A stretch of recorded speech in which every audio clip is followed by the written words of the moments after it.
சித்ரா பௌர்ணமியொட்டி திருவண்ணாமலை அண்ணாமலையார் கோயிலில் லட்சக்கணக்கான பக்தர்கள் விடிய விடிய கிரிவலம் வந்து வழிபாடு நடத்தினர். திருவண்ணாமலை அண்ணாமலையார் கோயிலில் சித்ரா பௌர்ணமியொட்டி நேற்று அதிகாலை சாமிக்கு சிறப்பு பூஜைகள் நடைபெற்றன. அதைத் தொடர்ந்து தமிழ்நாடு மட்டுமின்றி அண்டை மாநிலங்களிலிருந்து லட்சக்கணக்கான பக்தர்கள் திருவண்ணாமலைக்கு வந்து கொளுத்து வெயிலையும் பொருட்படுத்தாமல் கிரிவலம் மேற்கொண்டனர். தொடர்ந்து பௌர்ணமி நிலவின் ஒளியில் விடிய விடிய கிரிவலம் வந்து அண்ணாமலையாரை நீண்ட வரிசையில் காத்திருந்து தரிசித்தனர். இரவு நேரமாக ஆக கிரிவல பாதை மக்கள் வெள்ளத்தில் தத்தளித்தது.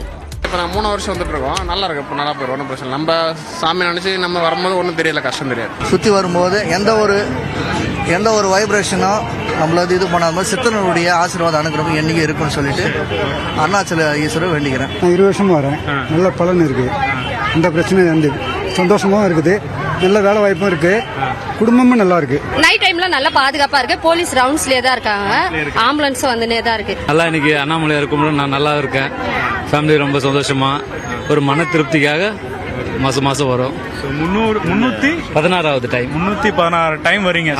சித்ரா பௌர்ணமியொட்டி கிரிவல பாதை முழுவதும் 5000 போலீசார் பாதுகாப்பு பணியில் ஈடுபட்டனர்.